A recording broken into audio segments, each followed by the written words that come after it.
Bismillahirrahmanirrahim. Assalamualaikum warahmatullahi wabarakatuh. Alhamdulillah, assalatu wassalamu ala rasulillah wa ala alihi wa sahbihi wa mawalah wa ma tabi'ahu bi ihsanin ila yaumil qiyamah. Asyhadu an la ilaha illallah wa asyhadu anna muhammadan abduhu wa rasuluh la nabiyya ba'da. Rabbi shrah li sadri wa yassir li amri wahlul 'uqdatam min lisani yafqahu qawli. Amma ba'd. Ya Allah, lapangkanlah dadaku, mudahkanlah urusanku, dan lepaskanlah kekakuan dari lidahku agar mereka mengerti perkataanku. Amin. Anak-anakku, murid SDN Sawangan 2 yang Ibu sayangi, alhamdulillah kita masih diberi kesempatan oleh Allah sampai bulan Ramadan ini, meskipun dalam kondisi yang diberikan cobaan. Kita semua tahu kita sedang diberikan cobaan musibah, yaitu berupa pandemi corona. Semoga cobaan ini cepat berlalu agar semua bisa kembali normal beraktivitas seperti biasanya. Amin.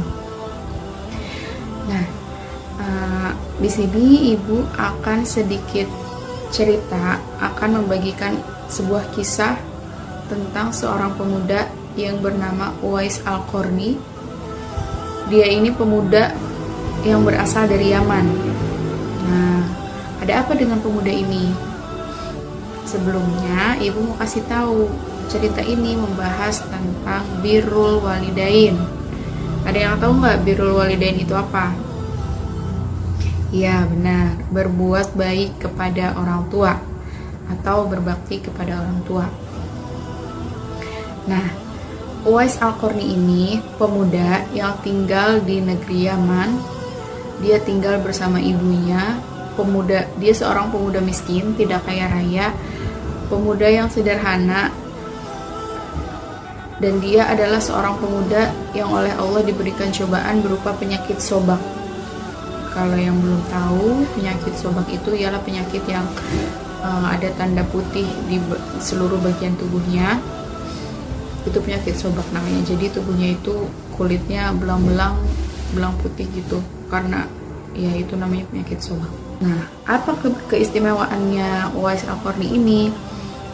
Uwais ini adalah seorang pemuda yang sangat sayang ibunya, yang sangat patuh terhadap ibunya, yang sangat taat pada ibunya. Ketika ibunya meminta sesuatu, dia tidak pernah menolak sekalipun. Nah, pokoknya dia selalu mendahulukan kepentingan ibunya dibandingkan kepentingan dirinya sendiri. Nah, suatu waktu ibunya bicara seperti ini sama Uwais. Uwais, ibu ini sudah renta, sudah tua. Ibu ingin sekali pergi haji, kata ibunya. Ibunya keadaannya lumpuh, tidak bisa berjalan. Uwais tidak langsung menjawab iya, karena Uwais berpikir untuk berhaji itu tidak mudah. Orang-orang saja perlu kendaraan, bahkan perlu perbekalan juga. Nah, jauhnya negeri Yaman ke Makkah ini, kalau naik pesawat zaman sekarang itu sekitar 2 jam lebih jauhnya.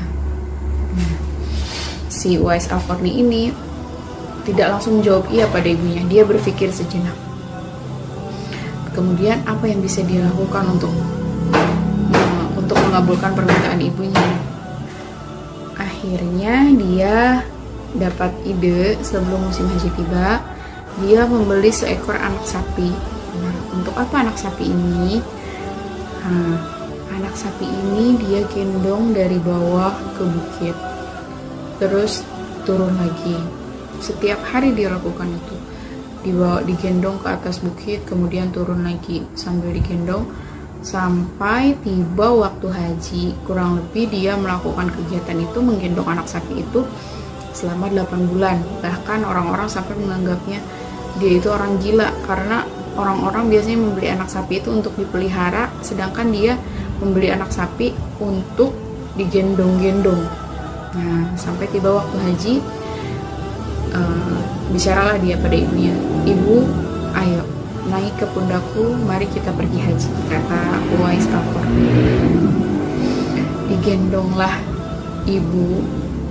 ibunya Uwais Al-Qarni ini digendong sampai ke Mekah, sampai tawaf, sampai keliling Ka'bah, sampai rangkaian ibadah haji selesai. Nah, di sela-sela rangkaian ibadah haji selesai, dia bertanya kepada salah satu sahabat Rasulullah SAW, namanya Abdullah bin Umar, "Wahai sahabat, aku telah menggendong ibuku dari Yaman ke Mekah, kemudian mengelilingi Ka'bah sebanyak 7 kali tawaf.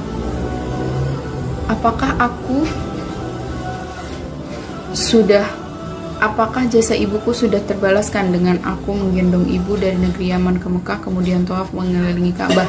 kata Uwais Al-Qarni. Kemudian Abdullah bin Umar menjawab, "Satu hentakan nafas pun ketika melahirkan belum terbayar." Coba bayangkan, seorang Uwais Al-Qarni yang sudah menggendong ibunya dari negeri Yaman ke Mekah itu belum bisa membayar walaupun hanya satu hentakan nafas ibunya ketika melahirkan. Itu artinya betapa besar jasa seorang ibu terhadap anaknya. Dan itulah mengapa kita diwajibkan untuk birrul walidain. Nah, kemudian selesai tawaf, Uwais Al-Qarni ini berhenti di Hijr Ismail untuk sholat 2 rakaat bersama ibunya, kemudian berdoa kepada Allah, "Ya Allah, ampunilah ibuku, ampunilah dosa-dosa ibuku," kata Uwais Al-Qarni.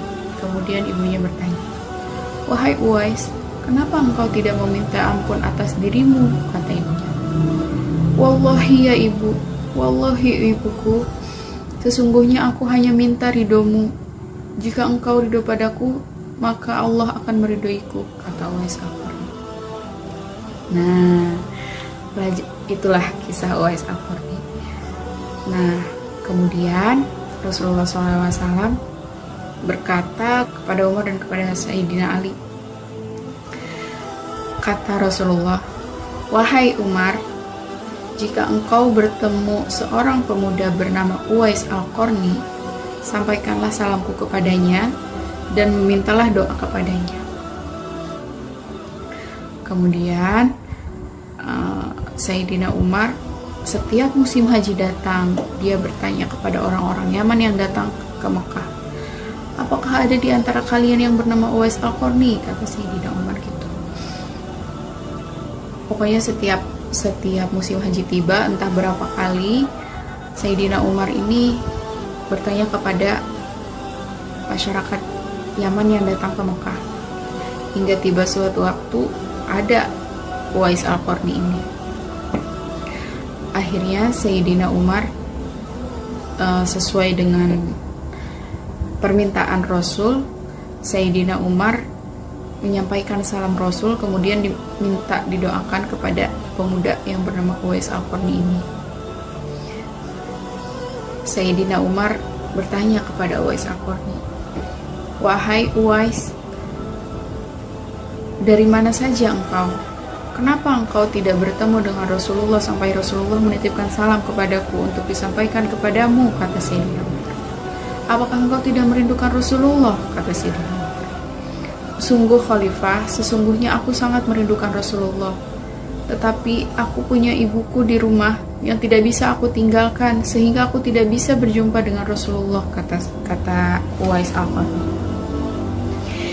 Nah, dari kisah ini kira-kira pelajaran apa yang bisa kalian ambil? Jadi kisah ini tuh menceritakan tentang salah satu pemuda yang berbuat baik kepada orang tuanya. Nah, itu kan di zaman Nabi, di zaman sahabat. Nah, kalau untuk kita nih sekarang sebagai anak, ada beberapa cara lah yang bisa kita lakukan untuk berbuat baik kepada orang tua. Salah satunya yaitu dengan berbicara dengan bahasa yang lemah lembut kepada orang tua. Misalnya, "Nah, tolong ambilkan piring di rak piring ya." apaan sih bu, orang lagi nonton TV juga nyuruh-nyuruh aja. Nah, boleh nggak kayak gitu? Nggak boleh ya. Bicara dengan orang tua harus dengan bahasa yang lemah lembut, dengan suara yang lebih rendah dari orang tua. Kemudian apalagi? Tawadu. Kenapa harus tawadu? Apalagi ketika nanti mudah-mudahan insya Allah semuanya pada sukses. Ketika kita sudah sukses nanti, kita harus ingat bahwa kita pernah kecil, kita pernah menjadi seorang bayi yang tidak bisa apa-apa, yang segala-galanya dibantu oleh orang tua kita. Kita diberi makan, kita dipakaikan baju, bahkan kita dibersihkan dari kotoran kita sendiri itu oleh orang tua kita sendiri, terutama ibu. Makanya ketika kita sukses nanti, jangan pernah merasa bangga diri. Kita harus ingat jasa orang tua kita. Bagaimana caranya? Misalnya, nah ketika sukses insya Allah rezekinya berlimpah, jangan lupakan sisihkan sebagian untuk orang tua. Insya Allah ketika rezeki kita diberikan untuk orang tua, semakin bertambah rezeki kita insya Allah. Kemudian apa cara yang jika kita memang Allah kasih belum sukses di dunia, maka cara terbaik yang bisa kita lakukan adalah terus berbuat baik kepada orang tua, kemudian tetap mendoakan kedua orang tua kita. Tahu kan doanya untuk kedua orang tua, yaitu Rabbighfirli dzunubi wali walidayya warhamhuma kama rabbayani shaghira. Ya Allah, ampunilah dosaku dan dosa kedua orang tuaku, sayangilah keduanya sebagaimana mereka menyayangiku di waktu aku kecil. Itu doanya. Kenapa kita harus berbuat baik kepada orang tua? Karena berbuat baik kepada orang tua itu memiliki beberapa keutamaan. Yang pertama, itu merupakan salah satu ibadah yang mulia di sisi Allah. Yang kedua, berbuat baik kepada orang tua akan menjadi salah satu jalan menuju surga Allah. Amin. Yang ketiga, akan mendapat keridhaan Allah baik di dunia maupun di akhirat, karena ridhollah fi ridhol walidaini wa sukhtullah fi sukhtil walidain. Ridho Allah ada pada ridho orang tua dan murka Allah ada pada murka orang tua.